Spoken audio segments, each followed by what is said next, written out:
in our clinical practice, we often get cases for amputation surgery as in primary amputation surgery or revision amputation surgery, many setups. Today's talk is just a revision of your clinical experience of amputation. Sometimes because of our ignorance, because of our negligence, because we take the amputation surgery in a way to that land with complication to the stump, and became a complicated stump, became difficult to fit with a prosthesis. So today's talk will cover those things, how to avoid these small mistakes to provide the amputee a good quality stump for a better prosthetic fitting. Without much wasting of time, let us come to the topic proper. Let me share my slides.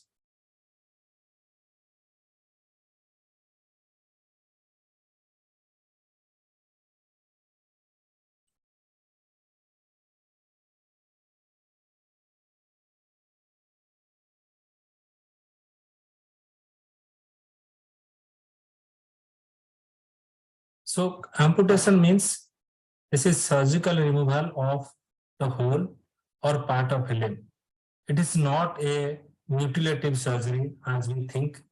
We should do surgery with a constructive thought to provide a ideal amputation for better fitment of prosthesis. Of course, the prosthesis technology has gone so advanced stage that any type of complicated stump can be fitted with an advanced prosthetic socket. However, those sockets are of high cost, which may not be within the reach of a common man or a common amputee.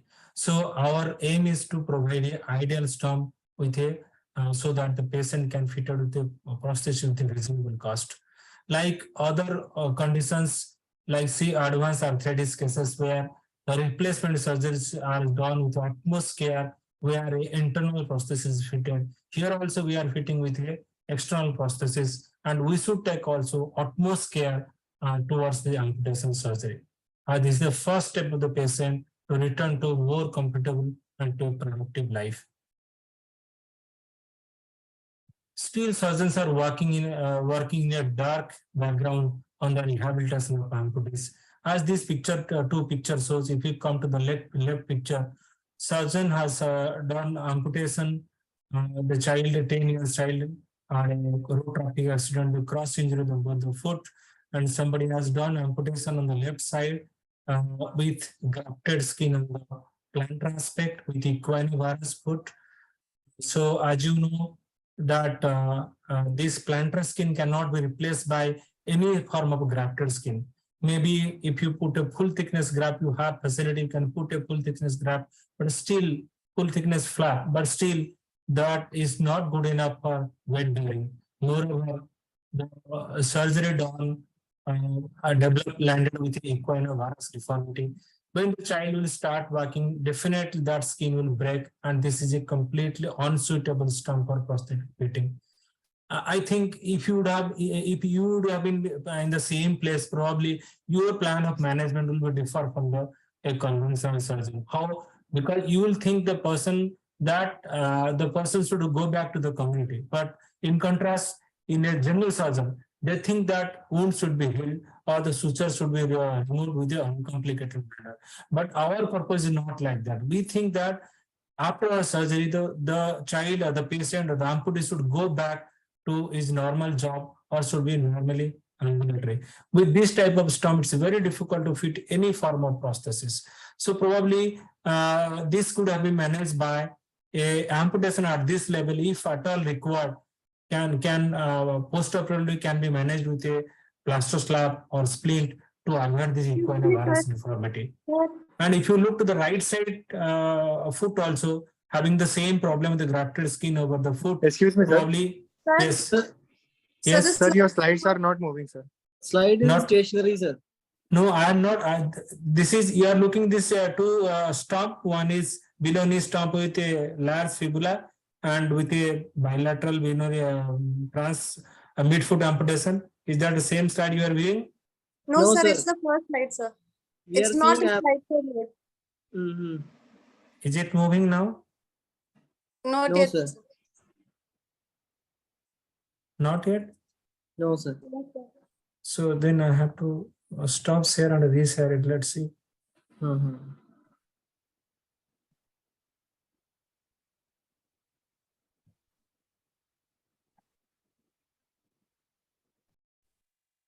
Visible, sir. But can you please change the slide so that we can know, sir?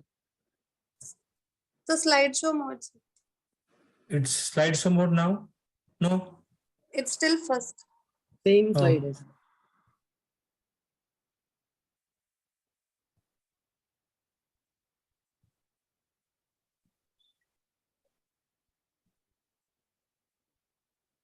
A better stump for better mobility of the child. So these are the small things which the mistakes are done by the surgeons that can be avoided by the physiatrist. And if you look to the other X-ray also, somebody has done a good amputation with, you can see that the fibula is much higher level than the tibia, which is a gross contraindication to bilinear type of amputation, gross mistake. So this should have been, should not have been done also.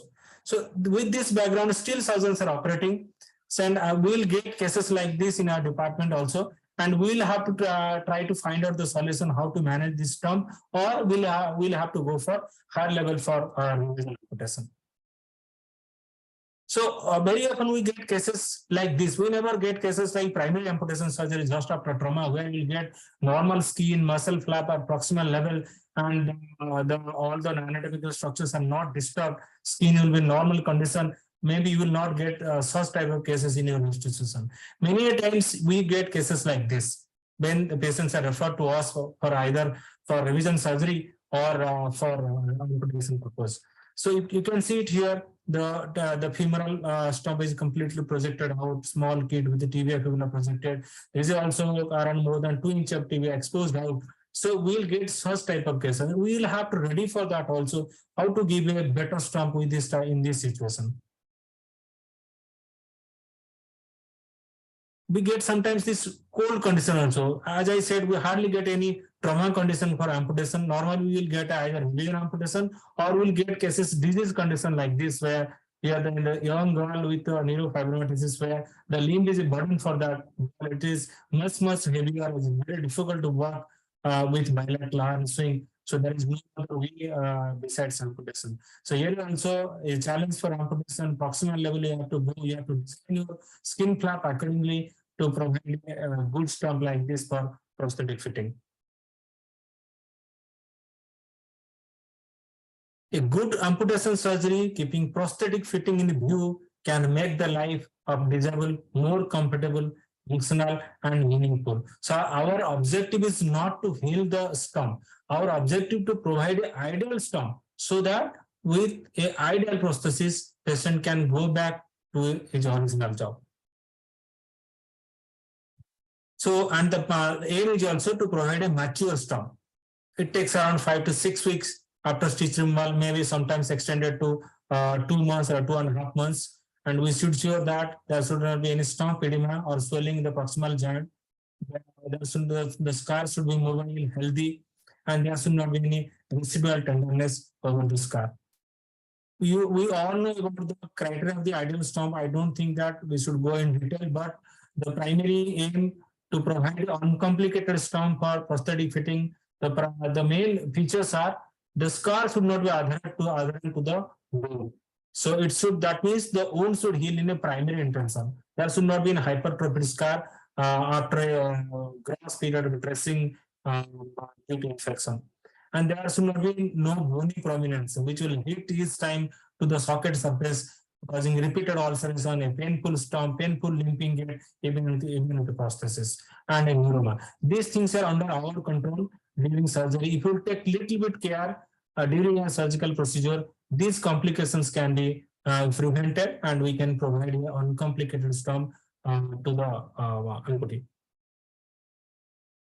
Reassurance is very important. So our procedure not only start after incision, the procedure of amputation starts before you plan before you plan for surgery, when you start planning for the surgery. So psychological assurance play a dominant role in recovery. Just imagine a child when in a road traffic accident is going to lose his both the limbs. So much of psychological trauma to the child or to the patient that we have to feel. As a physiatrist, you must feel about that. What is the trauma the person is undergoing? So that part has to be taken care of. And so the treatment starts from the pre-operative period. Patients should be well informed about the procedure. What procedure you are going to do? What is your procedure? What is the next consequence? What is the expected complication in the peri-operative period?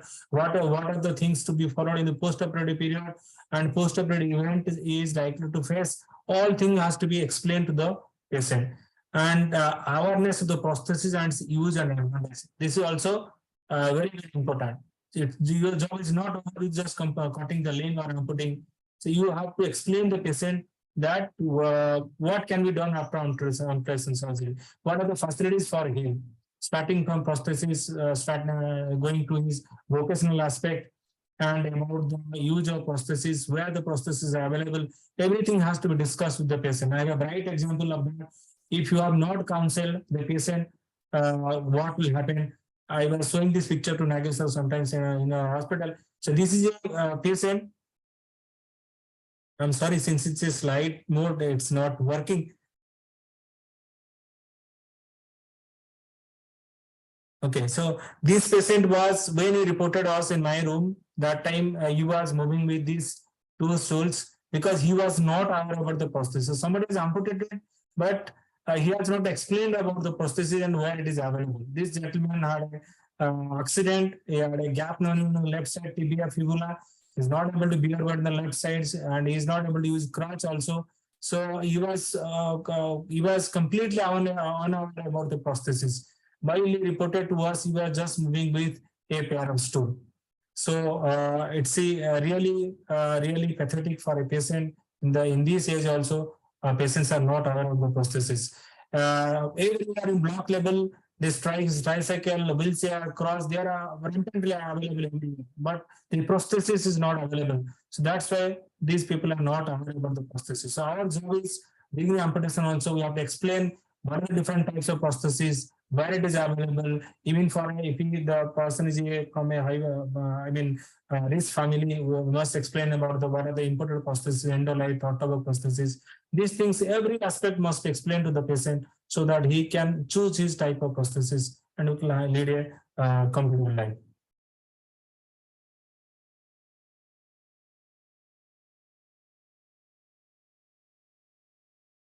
Sometimes our ignorance or negligence can land with this type of complications in case of amputation. So gross contracture, it was a burn injury. So probably this could have been managed with a rigid slab or a splint to avoid this gross flexion contracture. Now there is no other way, we will have to go for a higher level amputation like amputation. Sometimes you get cases like knee flexion deformity in case of very short stump. They have a habit of walking on crutch with knee flexion. They used to sit on chair with knee flexion and gradually develop flexion contracture, especially when you have modified the flap design for closure of the stump also. They are every possibility developing a knee flexion contracture. So we must take care of that after surgery, providing splint, providing rigid dressing, follow up the patient, asking for the quadricep exercises to avoid such complications. The same side, as that was in the closer view, that this side very difficult to walk. So there is no other way to go above left side with a below knee amputation, and right side maybe P-robots will be good for this side so that the child can move ambulatory. Sometimes we face these type of situations. Somebody has amputated, but this is not appropriate level of amputation. And these gentlemen might have spent a lot of money for dressing and healing of this wound, which is not useful now. So there is no other way going for above knee amputation. Primarily, somebody could have thought about that to go for higher level rather than going for dressing and healing this wound, which has no meaning. But these small tips can save time of the patient, can say the patient to undergo repeated dressing and second major surgery. Bulkier flabby muscles, when your myoplasty or myodesis is not proper, your stomach closure is not proper, you land with excessive soft tissue at the end of the wound. And it's difficult for the lower limb amputees when you have excessive tissue at the end of the stomach. There will be always a relative motion, relative movement at the stump and socket interface, causing instability, relative instability at the socket and stump interface. So, of course, this will be not a big problem for the upper limb, but certainly this will be a problem for the lower limb. So, during the closure also, in a frame of closure, will take excessive tissue, which landed with this type of problem after healing of the wound. Skin complications are very often we face when the fibula is not caught above the hair level, and again when the bone end of the stump is not well prepared, you not behind the edge of the stump tibia, there are likely to be severe bony prominence at the end of the tibia, and each time the patient works with the prosthesis, the stump will hit to the anterior wall of the socket and leading to repeated ulceration. That has to be taken care of by just beveling the stump, the subcutaneous margin of the distal end of the tibia. Neuroma sometimes causes very painful condition for fitting a prosthesis. With small mistake, if you will be a little bit careful during the cutting the nerve to avoid neuroma formation, probably these complications can be avoided. Neuroma sometimes is very painful for fitting with the prosthesis. So our small carelessness can cause a lot to the patient. Bony overgrowths often seen in case of pediatric patients more. And if you look to this left side, somebody has cut the fibula little bit higher level. He has stripped up the periosteum. The periosteum is the long sleeve of periosteum is still intact. No need to go so high away. Half inch above the tibial level is enough for cutting the tibia. So somebody has gone higher level, but he has left a periosteal sleeve here during cutting the fibula. That creates a bone formation. Here also there is excessive bone formation at the tip, bone growth. Sometimes this became a painful site during the prosthetic fitting. So care should be taken during stripping of the periosteum, especially for the fibula, and cutting the fibula on the higher level. Children sometimes inadvertently they develop bony prominences. There are a lot of papers are coming up for how to avoid this bony prominence in children. Some papers suggest to go for a bilateral growth epiphyseal disease bilaterally, but still systematic study has shown that it has limited impact on overall bone growth at the stump end. Other methods are suggested like capping the bone with a synthetic material cup, but there are high chances of infection by putting a cup at the end of the bone. And other methods suggested are like putting a epiphyseal graft over the tip of the stump or putting a tricortical iliac crest graft. These are all suggested, but nothing is concrete in that systematic review. But this is an inevitable complication for pediatric amputees. Terminal prominences. This is a problem in case of long stump. There is no advantage of keeping such a long stump. Rather, it will be a complication because of prominence of tibia, or the long stump hits to the socket anterior surface, that causes repeated ulceration. So if it is below a amputation, it's okay. The longer stumps are helpful, but below the stump, no need to keep such a big stump, such a long stump. Is another case with tibia and fibula cut at the same level. Again, the way we think the weight relieving and pressure bearing areas will be changed. There will always be pressure passing over the tip of the fibula, and that is a site of SVNIRTAR.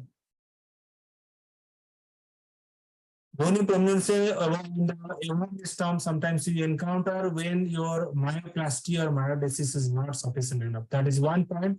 If you have not covered the stump with opposite group of muscles, that may lead to lung prominence. And second thing, if there is a muscle wasting, if the opposite muscle, agonist and antagonist are not switched, so what will happen that those muscles will not work and they gradually become atrophied and the lung will be prominent. So that has to be that can be avoided by going with a proper myoplasty by attaching the agonist and antagonist group of muscles or attaching muscle to the periosteum or tree of the bone, covering the end of the bone.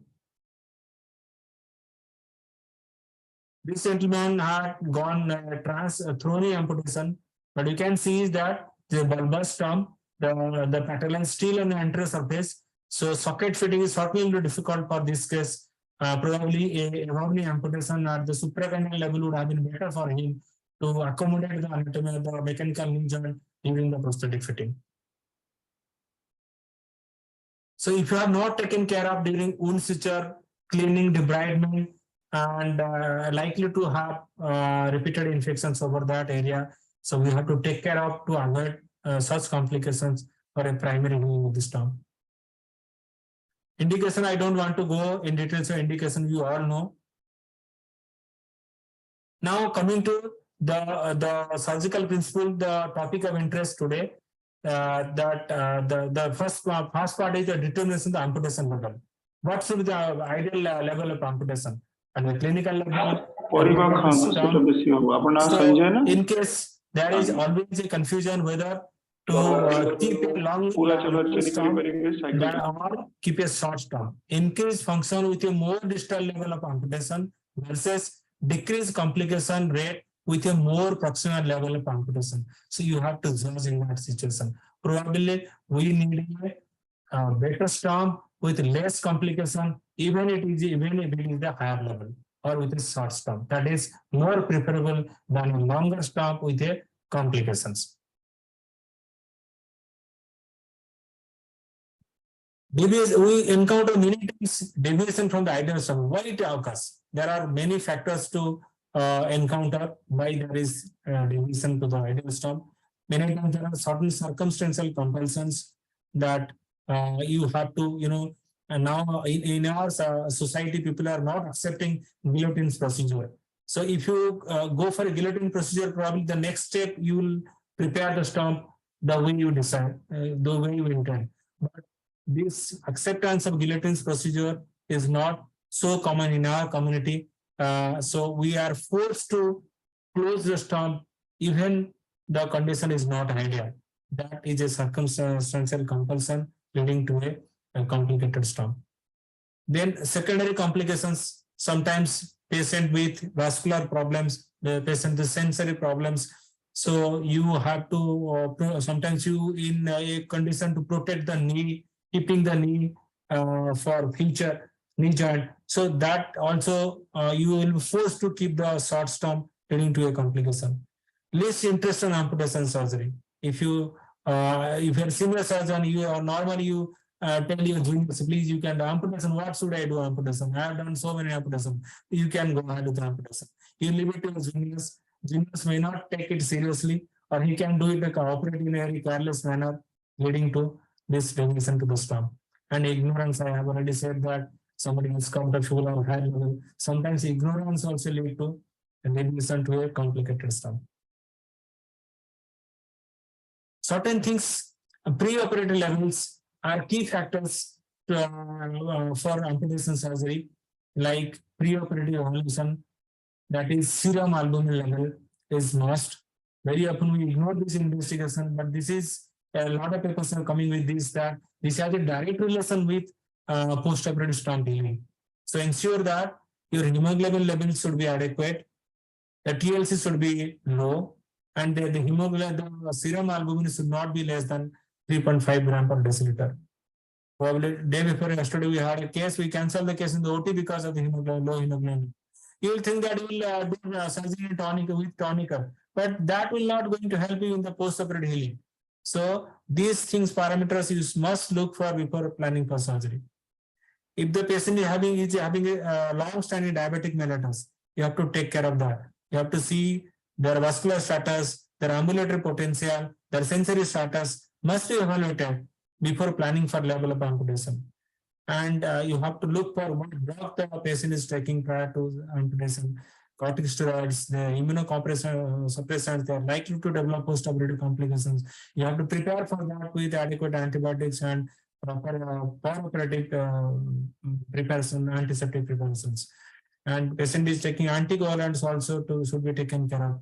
A patient with a chronic history of smoking also should be taken care of. They have vascular problems and likely to have post-operative wound necrosis like this patient. So all these factors should be, though small thing, but lead to a difficult problem in the post-operative period and should be taken care of preoperatively. Vascular status, as I said, it is not required for the pediatric amputation, but certainly required for the elderly patient, diabetic mellitus, hypertension, hypercholesteremia. So these studies are required, but everybody don't have that facility of this, or patient may not offer this DSA, CT or the magnetic resonance angiography. But ultrasound is very cheap. So go for ultrasound, apply study, see the vascular status, and accordingly decide the level of amputation. Don't hurry for amputation. If you go this investigation pre-operatively, you can stop one more stage of surgery. Coming to surgical principles, we'll discuss these points during the surgical principle of the amputation. We have taken below knee amputation as a prototype for this discussion. We'll go through consent of the patient, anesthesia, tourniquet, level of amputation, skin flap, muscle and bone section, nerve section, blood vessel securing, bone cut, muscle closure, drain, skin closure, and rigid dressing. The first part is consent of the patient. Consent of the patient is must. We have a habit of getting consent on a blank paper. We have the sister, consent liya hai kya? The sister has a habit of sending a white paper with signing below of the patient. But that is not sufficient. Anytime you may caught in problem. So always ensure that consent is taken. Better to have a consent paper in your institution with proper format and get it signed. If you are doing amputation for a kid, for a minor, get the sign from the his father or the guardian. It's must. And for the surgery, it's a decision taking for surgery. If you are working in a private setup, always take consent of a second surgeon. If you are working in an institution, of course, you are working with many doctors, but when you are working in a private setup, always try to get the opinion of a second surgeon before going for amputation. Anesthesia part, the regional anesthesia always preferred, but many times we require general anesthesia, like preferably when we go for amputation at higher level, like hip disarticulation or shoulder disarticulation, or only amputation is short term, where tourniquet application is not possible. And also you need a hypotensive anesthesia so that blood loss will be less and you can identify structures very well. Those cases you need general anesthesia. Tourniquet is must for all type of surgery. Wherever possible, where is space for applying tourniquet, please use tourniquet so that you can identify all the structure very minutely. You can identify the vessels. You can avoid a lot of complications by securing your all vital structures before closure. So tourniquet, this is a small study from a paper that it should be applied to the healthy limb with caution to the unhealthy limb, especially when you are dealing with the atherosclerotic limb. It should be applied with caution.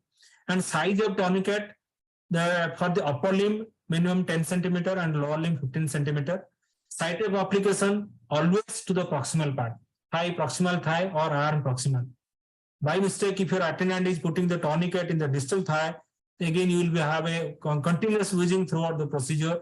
The vascular occlusion will not be proper. So you will face a lot of problems during the procedure. So ensure that the tourniquet is applied proximal thigh or the proximal arm with well padding. At least 2 layers of the orthopedic wool should be applied before applying the tourniquet. And the tourniquet should be well covered with a waterproof any sort of sheet so that your antiseptic material should not go into it. And the pressure, it is expected around 50 to 100 millimeter mercury above the systolic for the arm, and for the lower limb it is around 200 to 250 for the upper limb, and lower limb 250 to 350. But as in general, you can use a standby rule 100 above systolic blood pressure for the upper limb tourniquet application, and for lower limb pressure, systolic blood pressure plus 200. Okay, so we use maximum 250 for the upper limb and 350 for the lower limb. And as far the duration is concerned, maximum 3 hours is permissible, but we preferably use up to 2 hours. If you still want to continue the procedure, then release the tourniquet, keep it for 5 to 10 minutes to proper bleeding at the amputation site, the surgical site, then reapply the tourniquet.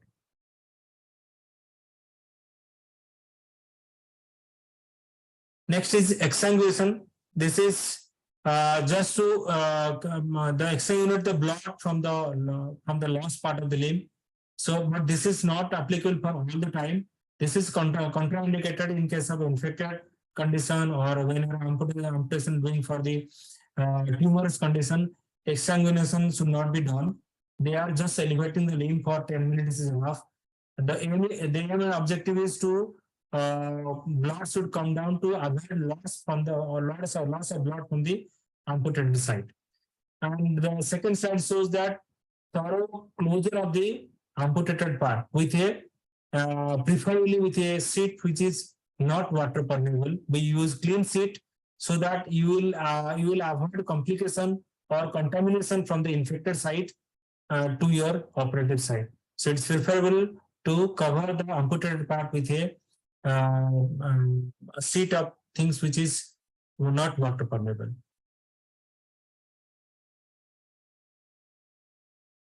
So deciding level of amputation, there are number of parameters to decide which level should be the ideal level besides the length.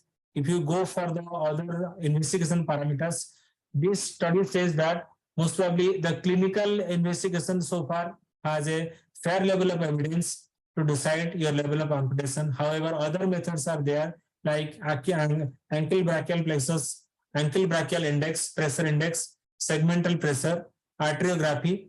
This ankle brachial index, it's done by putting a blood pressure cuff to the above the level of ankle and to the arm. And with a Doppler probe, you will see the blood flow, at what pressure the blood flow is stopped. And accordingly, you can measure this ankle brachial pressure index. If it is less than 50, less than 0.5, then the storm ruling will be better. You can take that in segmental pressures are also measured with Doppler probe, similarly with a cuff, pressure cuff and Doppler probe or ultrasound. See the level of blood flow. And if the pressure less than 50, probably the site is likely to develop complications in future in the postoperative period. And other methods are like this genome scanning and other TCPO2. These are for the research purpose. Though fair level of evidences are there, but they are used for the research purpose. So far, still clinical use of clinical acumen is still good enough to decide the level of amputation in addition to your Doppler study of vascular flow. Then measurement plays an important role for how to decide where is the level of amputation, what should the ideal length. After the clinical parameters, if you have a adequate length and that option is with you that what length you will keep, then use a sterile scale. And normally we prefer an ideal length around 12.5 to 17.5, ideal 14 or 15 centimeter from the medial margin of the flare of the tibia. You take a sterile scale and measure the distal end of the stump, mark it here, and measure the diameter of the level of amputation. This is required because you're for designing your skin flap. So if this comes around 8 centimeter for an ideal condition, if the diameter at the level of amputation, bone level of amputation is 8 centimeter, then in ideal condition the flap should be of equal length. Then you will have to measure 4 centimeter anteriorly and posteriorly. That will be your flap length. For better closure, if you are not sure about the closure, you can keep 1 centimeter more. But theoretically, it should be half of the length of the diameter at the level of excision. Since skin flap is a crucial factor for postoperative complications, so it should be prepared in a proper way to maximize its blood supply. The gold standard for below knee amputation is the long posterior flap, as popularized by Burgess. But this is applicable especially when you are dealing with a amputation because of muscular insufficiency. The posterior flap should be approximately 5 centimeters longer than the diameter of the cuff at the level of anterior incision, almost around 1.5 times longer than the anterior flap, to allow a smooth closure of the stump. And the combined length of the stumps, combined length of the flap should be 1.5 times more than the 1.5 into width of the at the level of amputation. Okay, so your skin preparation should be such a way, your flap preparation should be such a way that the vascularity should be maintained. If you are dealing with a uncomplicated limb with intact vascular status, you can go for equal length of anterior flap and posterior flap. If you are dealing with a diabetic or with a vascular compromised status, better to go for a longer posterior flap. And your skin incision go to the periosteum level. You should not dissect it layer by layer like skin, subcutaneous fossa, deep fossa. No, that will causes compromise of the blood supply to the skin. So for the tibia especially, go straight way to the fossa level. The vascularity, most of the vascularity lying between this fossa and the skin. So that will be maintained. And second thing that the flap contraction will be less. If you dissect layer by layer, the vascularity will be compromised and the flap will contract up. You will get less skin. Your measurement might be wrong at the end of the procedure. You will land with a flap deficiency during your closure. This is how you design a skin flap. If it is a dealing with an ideal limb without any vascular compromise, you can take, this is the bone level, and measure the diameter, and half of the diameter measure with marking here, and you can have a equal length flap anteriorly and posteriorly.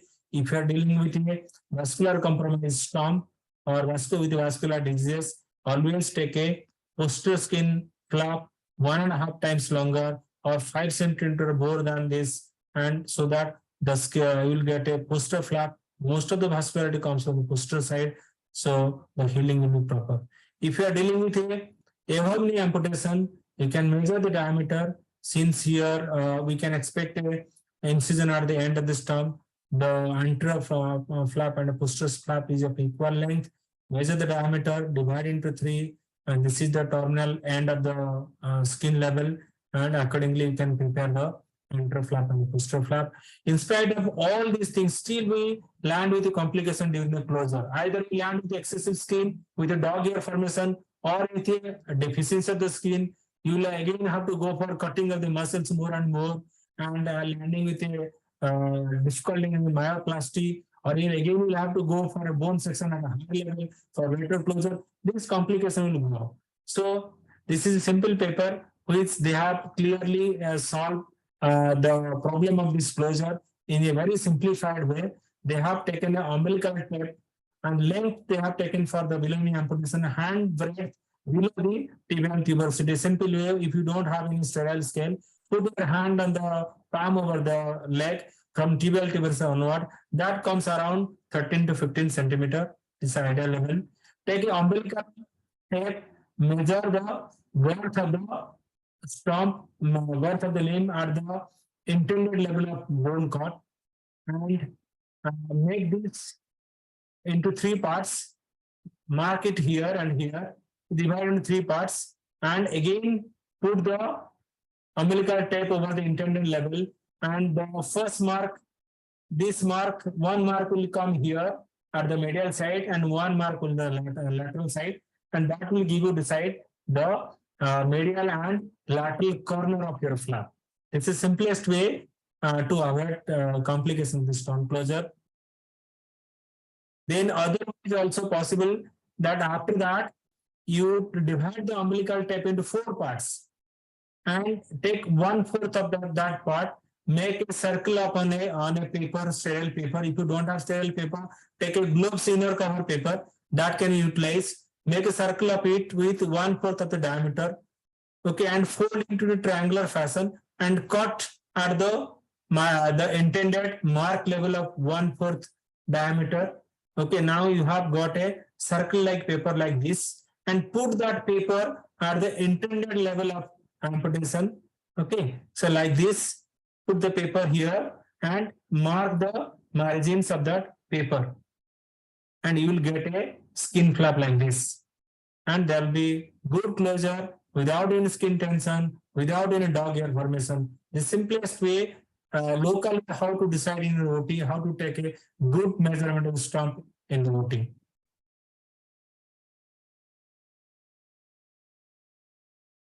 So this is a study, the paper reviewed in the Cochrane review, the type of incision below knee amputations. They have studied long posterior flap versus sagittal flap, and number of papers are discussed here, which says that the skew flap or sagittal flap conferred no advantage over the well-established long posterior flap techniques. So this sagittal flap or skewed flap, these are intended for difficult or deformed conditions where you don't have facility of going for a long posterior flap. You have to, like this is the case of tibial hernia. So you don't have facility of taking a anterior flap or posterior flap. There you have to go for a medial lateral flap or a long medial flap or long lateral flap like that. But if you compare all the flaps, so the best flap is the posterior flap always.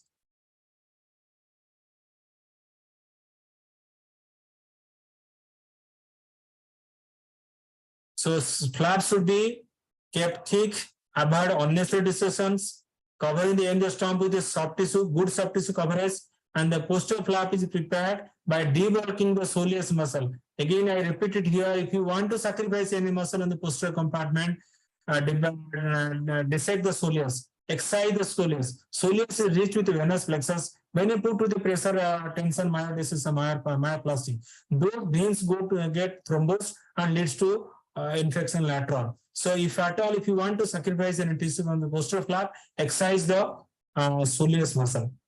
Then a dog ear should be prevented. Flaps should be tension free to make the surgeon also tension free. If your flap you have suture in tension, you will be always in tension till stitch removal. There is every possibility of wound incidents. So take care of that. Coming to muscle part, muscle usually are divided at least 5 centimeter distal to the intended bone section, and all redundant soft tissues should be excised out to avoid a bulbous stump, and also to avoid skin deficits. The muscle should be cut 2 to 5 centimeter distal to the tibial stump. If you have keeping a long posterior flap, you can cut the muscles even 2 centimeter, 1 centimeter beyond the tibia on the anterior side or anterolateral side. No need to take anterior muscle so long. For bony section, we all know the fibula should be cut half inch above the level of tibial level, and the bone should be well prepared. There should not be any bony prominence anteriorly. That can be prevented by cutting this tibia in an oblique manner, or cut the tibia in transverse manner, but bevel the anterior subcutaneous portion of the tibia after cutting the tibia, so that you will avoid these bony prominences. Again, this was a video for how to do filing of the prominence of tibia. Unfortunately, this video is not running. Then periosteal stripping, one should avoid excessive periosteal stripping that leads to ring sequestrum, bony overgrowth, and also this leads to repeated infection over the stump area. So as far as possible, excessive periosteum stripping should be avoided. Bone preparation, as I said that the bone end should be filed, the sharp margin should be blunt, and you can excise or bevel the anterosubcutaneous border of the tibia during the surgical procedure. The best equipment is this, just filing the all around the marginal prominence of the tibia. This was again a video how to prepare the bone stump. Fortunately, this is not working now. Then most important part is vessel ligation to avoid intraoperative complications. The major vessels identify properly, ligate with a non-observable suture. Preferably, all the large vessels should be tied separately. And if the two vessels are there, or vessel and nerve and veins, they should be tied separately. The reason behind is that if you tie combinedly, the vessel the pulsate, so there is every possibility that there is loosening of the suture. So it should be tied separately and should be tied at two levels. Don't tie in one level. Try to tie the vessel in two levels. Okay. And when you are cutting the vessels, cut with a sharp knife and isolate the vessels, tie it separately, cut distally with keeping a minimal margin beyond your distal ligature. As I said, these major vessels, the pulsate, very likely that that ligature suture will lose. So better to have a good purchase over your knot. Keep little bit of vessels distally for the better ligation. And during closure, proper hemostasis should be maintained. Relieve the tunicate. See any bleeding is there now. If other bleedings are there, sometimes small vessels unnoticed they remain, which causes bleeding post-operatively. That should be prevented by taking out the deflating the tourniquets before closure. The nerve should be taken carefully to avoid neuroma.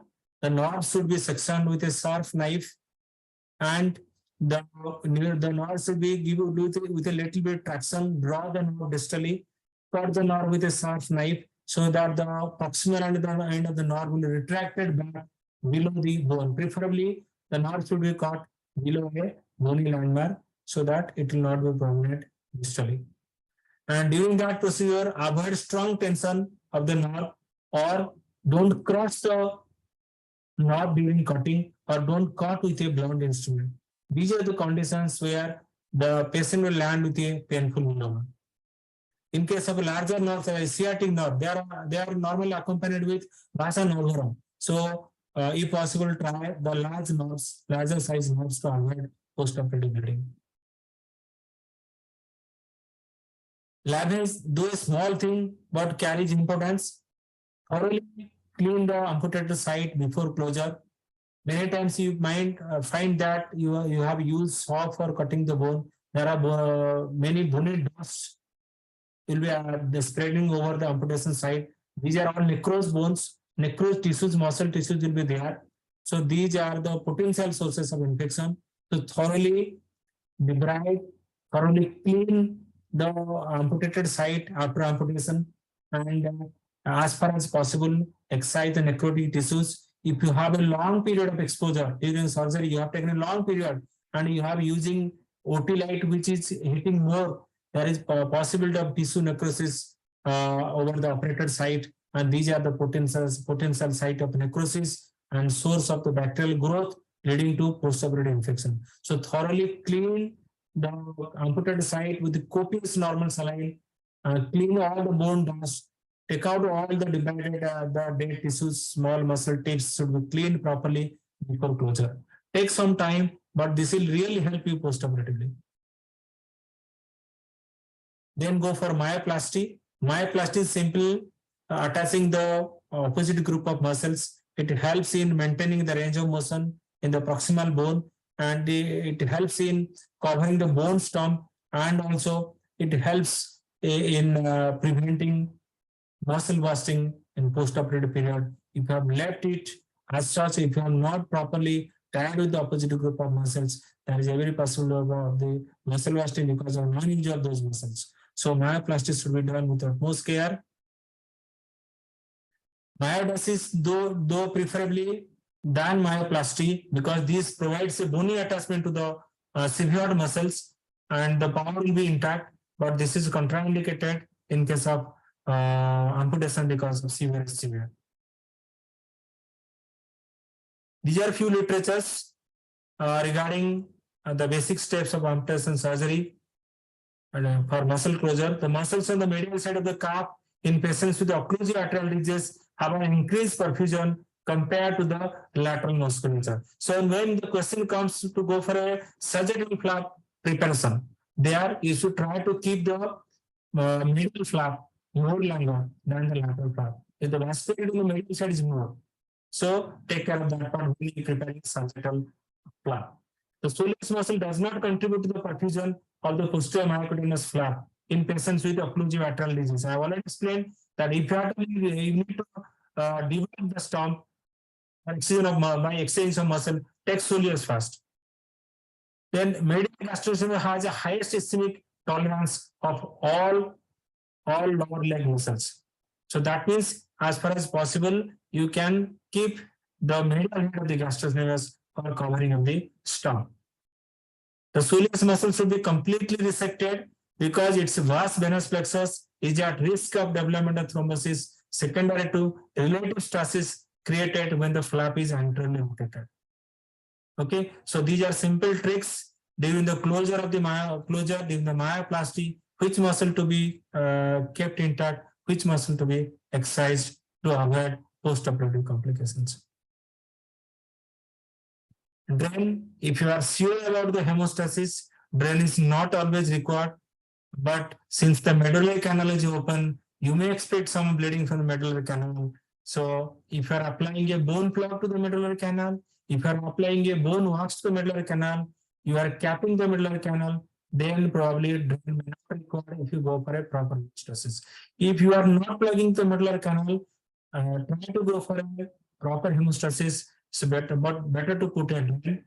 Drain, you have either a convoluted drain or with a suction drain. Suction drain is preferable because it is a closed drain. There is no possibility of access of the infection, retrograde infection. So preferably a suction drain should be used. If you don't have, you can use a curvated rubber drain. And if possible, if you are not dealing with a muscular compromised limb, try to put the drain on the posterior flap so that you will expect a dependent draining on the posterior side. If you take out the drain anteriorly, so drain may not be adequate. This is not a suction drain. So try to put the drain on the posterior skin flap so that the drain will occur in a dependent way to the down. So this is about the drain application. Closure, if you are closing nicely, so your headache, the tension of the skin and tension of your headache will be released. So take care to have a tensionless closure. This stomp is prepared by Abhishek in the last OT. You can see the beautiful stomp without any skin tension at the suture margin. Post-operatively, rigid dressing always better. We all know about that, the advantage of the rigid dressing. It prevents edema at the surgical site, protect wound from bed trauma, enhances wound healing and early maturation of the stomp, decrease post-operative pain, prevent formation of the knee flexion contracture, and also physiological benefit of upright posture. Rigid dressing can be part of the post-operative prosthetic fitting also. Post-operative, we all know that how to care of that. These things also sometimes related to stomp complications. Elevate the limb to avoid excessive stomp edema and wound dehiscence. Change your dressing in 42 to 72 hours. Starting exercise should be start immediately so that to better venous return, better lymphatic drainage. Crepe bandage, try to apply. If you are not using hard dressing, apply crepe bandage in proper manner. Stomp exercise should be started as early as possible. Depending on the condition, stitch can be removed at 12th to 14th day. When you are dealing with deformed limb, especially, then you may not have to go through a ideal way for amputation procedure, ideal way for flap preparation. There you have to use your own clinical acumen to preparing the flap. However, you should keep your mind that which muscle is more vascular, which flap is more vascular, how we can better close the stone in the process of amputation for a deformed limb. This was amputation for a tibial hemimelia. We have done a sagittal types of skin flap preparation, medial and lateral flap. What are the factors for failure of surgery? That is what are the key points we must follow. We have discussed some key points. Let us discuss some literatures regarding this, what the literature say about that. Regarding preoperative antibiotics, this is use of preoperative antibiotics or not use of preoperative antibiotics. This paper says that there is the difference is not significant. The difference is not significant. This significant difference between two, the p-value is more than 0.680. The level of amputation, above amputation, below amputation, there is significant complications are seen in case of below amputation, as it is a subcutaneous bone, the likely infection rates are very high. So here there is a significant chance of infections more in case of below amputation. As far as nerve catheter, the people are using now to avoid needle, they use catheter. They use a nerve cap over the cut end of the nerve. They include the nerve into a muscle. They wrap the muscle, surrounding muscle around the nerve to avoid neuroma. They have seen that there is it is not significant between these. There is significant difference between these two groups. And in case of type of suture, better to go for a clip or a staple or a skin suture. If you see that there is a significant difference between this use of non-observable suture and use of the staples. If you see that infection rates are high in clips than in non-observable suture. If you look to this, the infection rate is high in use of clips than non-observable suture. Coming to drain use, there is also significant difference that use of drain infection is more, use of not using drain infection is less. Very interesting, but we use always drain to avoid. Probably they have done amputation with good hemostasis, that's why the complication rates are less in not using drain.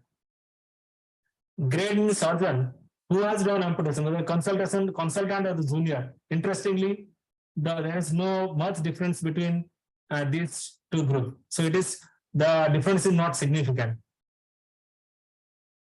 Okay. So if you are whether a senior is doing amputation or a junior is doing amputation, if both the groups are taking adequate care, if they are following the proper principle, then the complication rate is not the difference is not significant.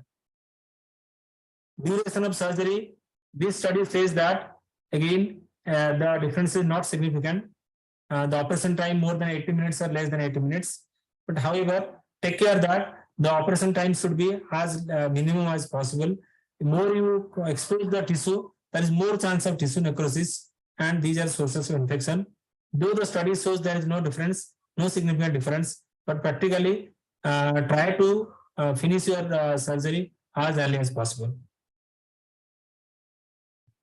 Immediate postoperative prosthetic fitting is it's not a new, it is done in many centers. This is a immediate postoperative prosthetic fitting done in our institute. Nageswar was a part of this team. This is an old picture. So if you have facility of this, there are a lot of advantages of this immediate postoperative prosthetic fitting. You can adopt this procedure. If you have your prosthetic friends, you can adopt this procedure, and really complication rates are not high. Rather, they feel good for the patient, and stump maturation will be quicker, and the patient can be ambulated in early stages. If you have a prosthetic backup, You can go for pylon prosthesis also immediately, and you can ambulate the patient. As early the patient will ambulate, the morbidity will be less, the complication will be less. There are certain specific principles during the surgical amputation in case of children, as far as preserve the length, preserve the growth plates. The disarticulation is preferable in case of children, because you will have to keep the growth plate so that the amputated part, the long bones will keep on growing, the height will be maintained. Preserve the knee joint wherever possible, and stabilize and normalize the proximal portion of the limb. Complications, no need to discuss. You all know these complications. So our little bit carefulness during the procedure, we can avoid many complications out of them. So to conclude, information regarding prosthetic use and its availability, pre-op counseling and post-op therapy are also part of the amputation surgery. Equal respect should be given to amputation surgery as to other surgeries like osteosynthesis or arthroplasty, to bring back smooth smile in a face of a person who has lost his limb for real life. They can do everything if we can provide them an uncomplicated stump. Thank you. I'm sorry, some of my videos are not working well. I could not show those videos. There are also some interesting videos on that. I hope I have touched most part of amputation surgery. What are the small things we should be taken care of during the procedure to avoid complications? Thank you. So there is no moderator for this session. If there is any query, please feel free to ask.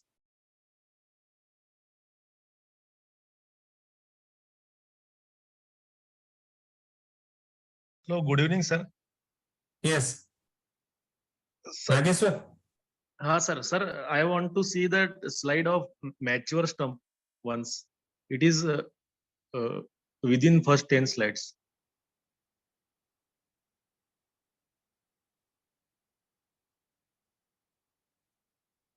This is a stump. Just immediately we have shown you that how the stump should be closed, but you want to see the mature stump. Nageshwar, you might have seen many cases of mature stump. Sir, mature stump. I just slide.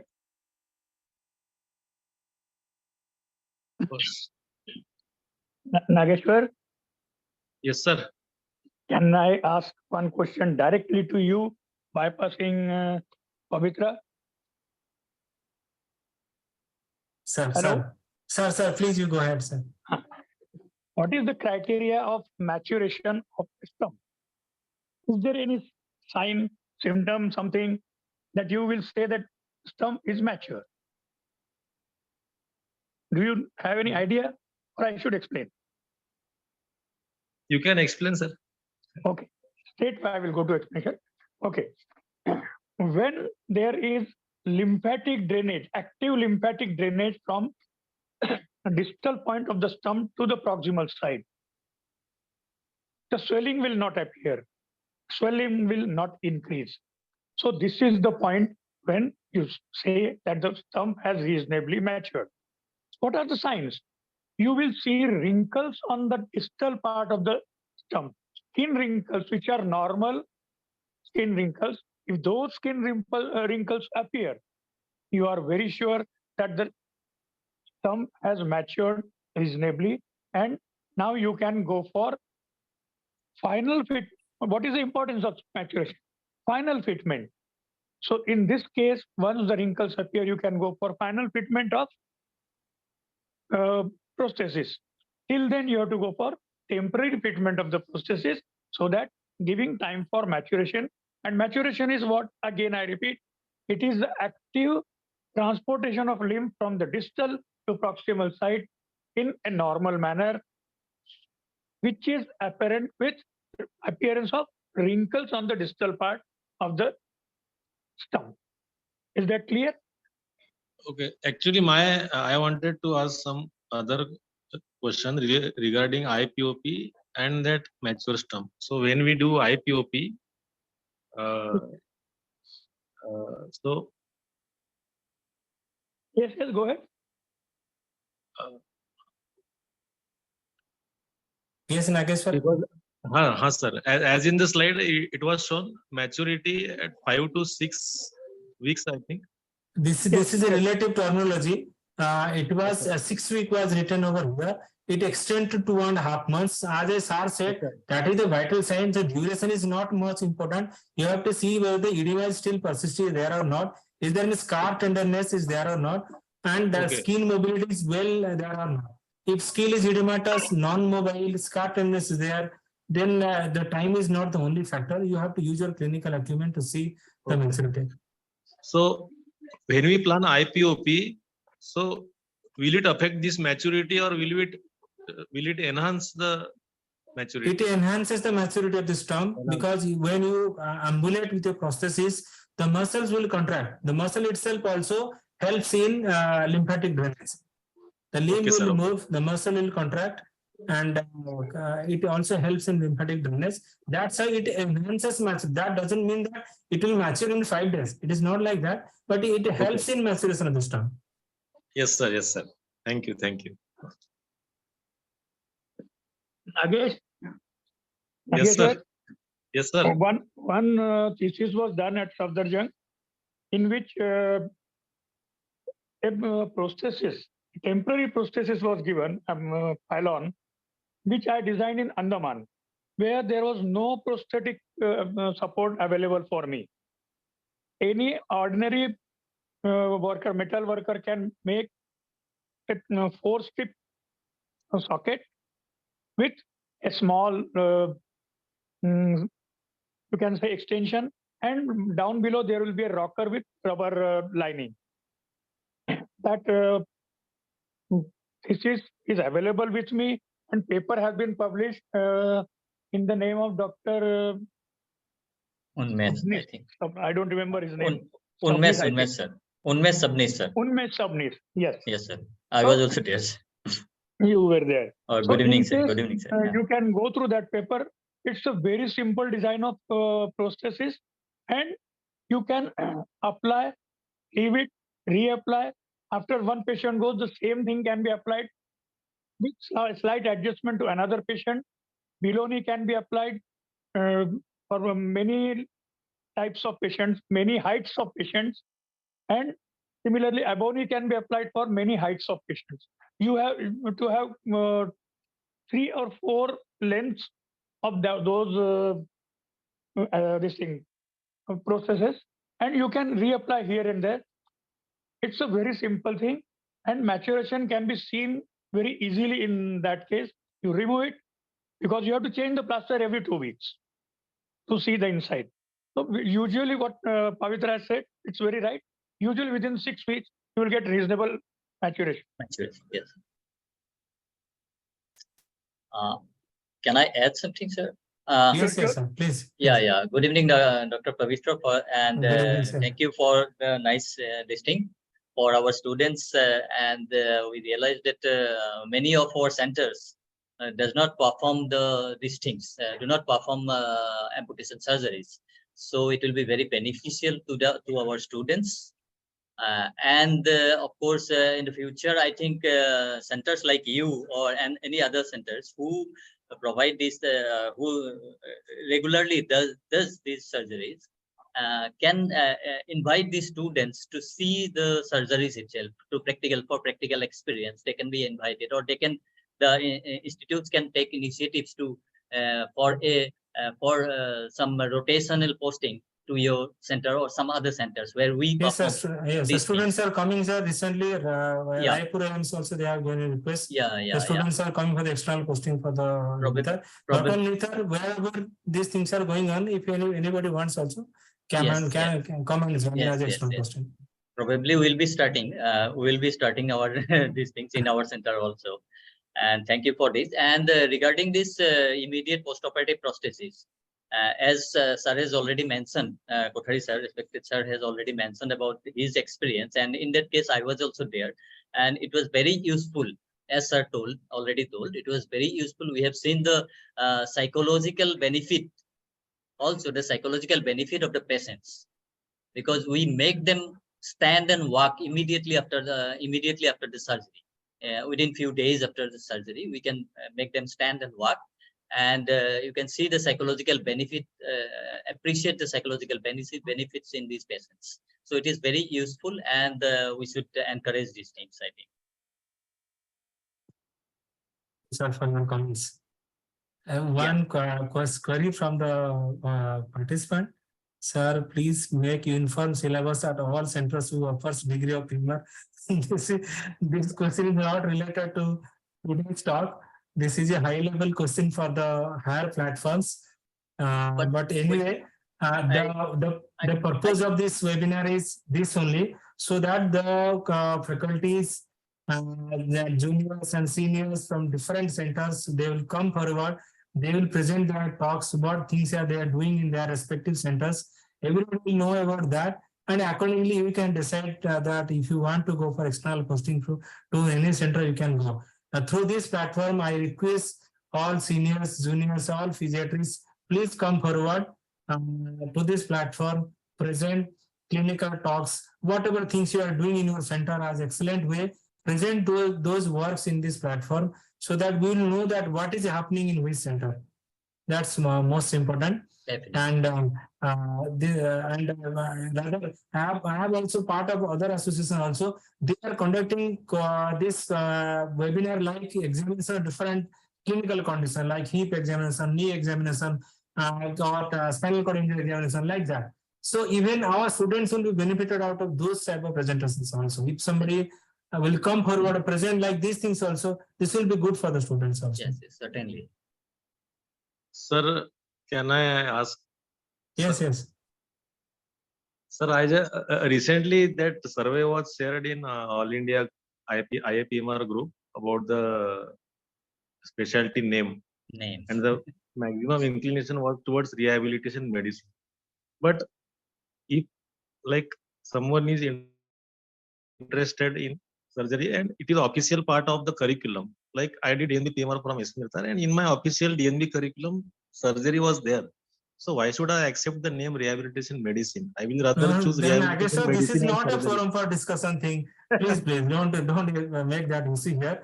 But think, just imagine MD gynecologist, they are also gynecologists doing surgery. So don't fall into that trap. That whether medicine Yes, or yes. surgery, it is No, our no. profession. We will respect our profession. We will do excellent work in our field, pediatrics field. That is our aim and motto. We will not behind that name. This Yes, is Absolutely high right. level of definitely. You're discussion. absolutely right. Also, That this was is not like not a proper forum for that. Definitely. Exactly. Rather, the field we are interested, we encourage more and more people should come forward to work on that, to create our own identity instead of going for the name of the specialty. Yes, yes, yes. One offer from my side. Sir. I am 70 plus. I am totally free bird now. Anybody wants to take my help, call me. I don't want anything. I will just come, demonstrate whatever I can or whatever you want, and I will come back. I don't want anything from anybody. Sir, my personal request, sir, I want your help. Please, sir, join with us with some clinical topics like clinical examinations for the students. That will be a great help for the students. Clinical examination of different parts, different joints, different systems, wherever in which subject you are comfortable, please come with that, sir. That will be a great help for the students. Nagesh, scoliosis Yes, sir. will be okay for us. Sir, I could not hear. Scoliosis will be okay for others. Yes, sir. This is a long case for the students in final exam also. This will help for the students how to examine scoliosis. Okay. Yes, sir. Yes, sir. Sir, Thank you. whatever Otherwise- topic you are comfortable, please help us for this webinar, sir. That is for webinar, but otherwise also if someone wants me for any surgical this thing, Yes, sir. like Yes, this, sir. this one only, I will come, start your training at your department, and I will come back. I can come for 2 days, come back, Yes, yes, sir. Yes, sir. because I'm totally free now. Thank you. Bye. Okay, okay, sir. Okay, sir.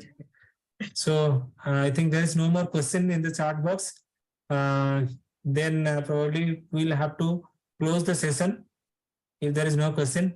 So thank you very much. Thank you all for attending this webinar. There was a healthy discussion in this webinar, and hopefully we'll continue with more good topics in near future.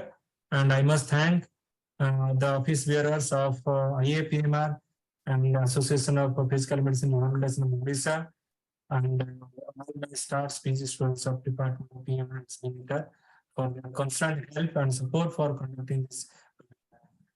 Okay, thank you all. Once again, thank you. Thank you. Thank you, sir. Thank you. Thank you, sir. Thank you. Thank you very much.